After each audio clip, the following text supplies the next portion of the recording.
Hello everyone. Today we'll be recapping the 2024 movie Apartment 7A. Terry Gionoffrio, a dancer and onstage performer, severely injures her ankle during a show, requiring surgery to repair the damage. After the surgery, she finds herself out of a job and struggling financially. With a noticeable limp, she relies on painkillers just to get through the day. Living with her friend Annie and another dancer, Terry overhears the other dancer complaining that she needs to start contributing to the bills or move out. Terry reassures Annie that she will soon land a role and be able to help with expenses. Despite her challenges, she remains determined to succeed as a dancer, auditioning for roles but facing constant rejection. When she sees an advertisement for auditions at her former workplace, she decides to give it a shot. Hoping the judges won't recognize her, she auditions, but they do recognize her. One judge, demonstrating a cruel sense of humor, sadistically insists she repeat the move that injured her again and again and yet again several times over to prove her fitness, leading to another sprain. Thereafter, he dismisses her, saying they will get back to her. Alan, the owner of the Broadway show, curiously inquires about her background. Terry tells him she's from Hazard, Nebraska, where her parents used to run a pig farm. He then asks her to get on all fours and act like a pig.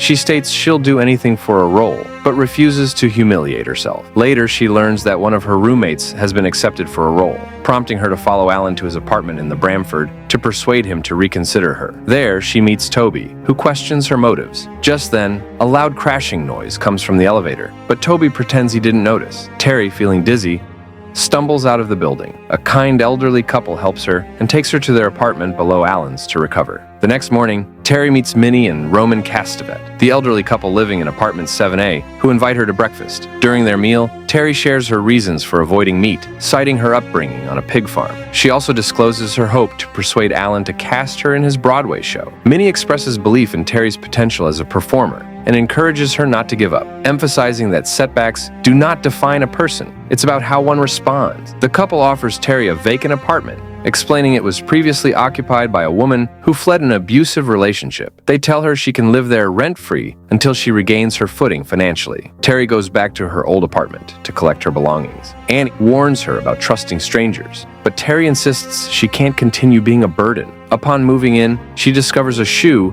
marked Joan Sobolski, the name of the previous tenant. When she shows it to Minnie, the older woman dismisses it, saying Joan left abruptly at midnight, tossing the shoe away, but Terry retrieves it. Minnie invites Terry to join them for drinks with Alan at 9 p.m. Terry agrees and spends time practicing her conversation with him in front of a mirror. When Terry meets Alan that evening, he tells her the Castevets won't be joining them due to a double booking. Nevertheless, she decides to stay. Alan pours her a drink and they begin talking. He asks about her motivations for dancing against all odds, and she reveals that her mother's death profoundly impacted her father, leading her to dance as a way to cope and regain control over her life. After a toast, Terry becomes dizzy and stumbles as music starts playing. Hands strip away her clothes to reveal a dancer's outfit beneath. She is led into a basement where the Castevets are seated. A dance sequence unfolds with Alan and other dancers, culminating in her being tied to a bed under a black cloth. A demon appears beside her and then at her feet, and she wakes up the next morning in her underwear. Alan brings her coffee and casually mentions they had a wonderful time the previous night, though Terry has no memory of it. He then informs her she has secured a role in the chorus of his Broadway show. During rehearsal, Terry struggles noticeably. Afterwards, she spots a bruise on her wrist. Vera, one of the established dancers, insults her, claiming she only made it through by sleeping her way into the show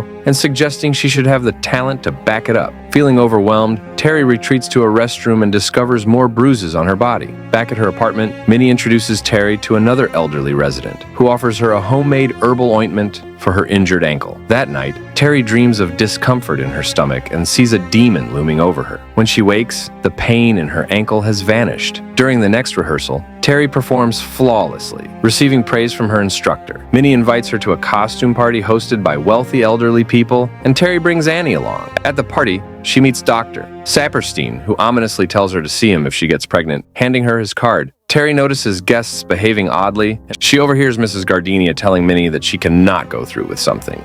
When they spot Terry, Minnie cheerfully offers her a drink, which she declines. Roman then gifts Terry a fur coat, and within its pocket lies a 300-year-old necklace, said to bring good luck. Terry reluctantly accepts the gifts. While celebrating her newfound success, Terry drops a glass onto the street below, startling Annie. She gifts Annie a scarf, and they dance playfully together. However, when Terry tries on the fur coat again, she feels demonic hands gripping her midsection, but she plays it off to Annie. The next day, she feels ill, and, upon visiting a doctor, learns she is pregnant. Terrified, she confides in Annie, but decides she cannot tell Alan for fear of being removed from the show. Annie suggests an abortion, but Vera overhears and cruelly implies extreme measures like drinking bleach or falling down a flight of stairs. Angered, Terry shoves Vera, who calls her crazy. Later, while doing laundry, Terry considers taking bleach, but is immediately struck by a sharp pain in her stomach. As she closes the washing machine door, it begins to spin, revealing a baby inside and a reflection of a demon. The next day, Terry is pranked by Vera at rehearsal, but Alan defends her. He reveals that he knows about her pregnancy and insists it's good news, reassuring her she'll succeed. Back in her apartment, Terry discovers the Castevets have entered using their spare keys. They inform her that Dr. Saperstein mentioned her pregnancy to them, which they then relayed to Alan. Terry is furious, stating she hasn't decided whether to keep the baby. Minnie insists they consider themselves her family and promise to help her raise the child. They lead her to a room filled with baby furniture, suggesting she could give the child to them instead of aborting. They explain that in showbiz, connections are key, and they can provide them if she agrees to birth the baby. Reluctantly, Terry agrees, and the couple leaves her beside a crib. That night, a demon visits her in her dreams, causing her to toss and turn. She awakens to see Mrs. Gardenia blocking her path. Mrs. Gardenia, appearing distressed, claims she didn't want it to come to this, but she has to stop it and attacks Terry with scissors. Terry retreats, locking herself in her room. When things settle, she cautiously opens the door to find Mrs. Gardenia slumped against the wall, convulsing. She is later carried out by paramedics, still in a fit. Minnie and Roman visit Terry afterward, saying that Mrs. Gardenia's condition is due to her being senile and that she has fallen into a coma. They assure Terry that everything is fine and depart. Exploring her apartment, Terry discovers a hidden doorway leading to Mrs. Gardenia's room. Inside, she finds a strange book containing images of herbs, a ritual table, and depictions of demons. Hearing footsteps, she snatches the book and returns to her apartment to hide it. During the next rehearsal, Vera mysteriously injures her ankle and collapses. Alan informs the dancers that Vera is stable, but needs a replacement as the star. He offers Terry the role, which she eagerly accepts. Later, Minnie gives Terry a haircut to match Vera's. While Terry expresses concern about the timing of the injury, Minnie grows angry, accusing Terry of being overly sensitive and snapping her ear in frustration. Looking into a mirror, Terry agrees with Minnie, who insists she is always right. As Terry walks down the street, she spots an advertisement for the Broadway show featuring her name. During rehearsal, she notices Minnie watching her, which distracts her. Soon after, Minnie disappears. Back in her locker room, Terry experiences intense pain in her midsection, noticing her stomach protruding via a mirror and the face of a demon pushing against her insides. When she gets home, Terry contacts Dr. Saperstein to discuss her pain and strange visions, instructing him not to tell Minnie. The doctor suggests she might need to pack a bag for safety measures regarding her and the baby. Terry hangs up and retrieves the demonic book. As she flips through its pages, she sees the necklace Roman gave her alongside an illustration of a woman bound in chains, birthing a demon. Minnie knocks on the door, but Terry refuses to let her in, also declining an invitation to lunch. Through the peephole, she sees Minnie smiling and jangling the spare keys before leaving. Determined to uncover the truth, Terry retrieves the shoe she found earlier. Memorizing the name inside, she packs her belongings, returns the necklace to the fur coat, and sneaks down the hallway. Hearing Minnie and Roman conversing, she quickly enters the elevator, intent on discovering more about Joan, the previous occupant of her apartment. She uncovers old playbills with Joan's name listed as part of the cast of Othello. At the theater, the manager tells her that Joan left behind her briefcase, vowing to return the next day, but never did. Inside the briefcase, Terry finds a photo of Joan and a Bible. As she reads Revelations 12:9, the book burns her. Later, she enters a church with the demonic book and Joan's photo, feeling a sharp pain in her belly. Kneeling to pray, she's interrupted by a nun who questions her about the book. Terry shares how she found it at the Bramford. The nun warns her of rumors surrounding Satan worshippers residing there, explaining that the book serves as their scripture. When Terry hands over Joan's photo, the nun reveals that Joan used to come to the church to repent, and that terrible things happened to her. She further explains that Joan had died after being struck by a bus while fleeing from someone. She says the newspapers claim that Joan was mentally unstable. The nun adds that the leader of the coven conjured the devil, and now Terry has been chosen to bear the devil's heir. Gripped by fear, the nun kneels to pray and tells Terry that may God have mercy on them all if the child is born. Annie tries to take Terry to a back alley doctor for an abortion, but during the procedure, Terry unintentionally kicks the doctor away. The doctor begins to convulse, and Terry rushes out, but Annie stops her. Terry insists that something terrible is happening to everyone around her due to the cult's influence. Annie says they should flee the city, but Terry insists she cannot run from this fate and must confront it alone. After hugging Annie, she departs.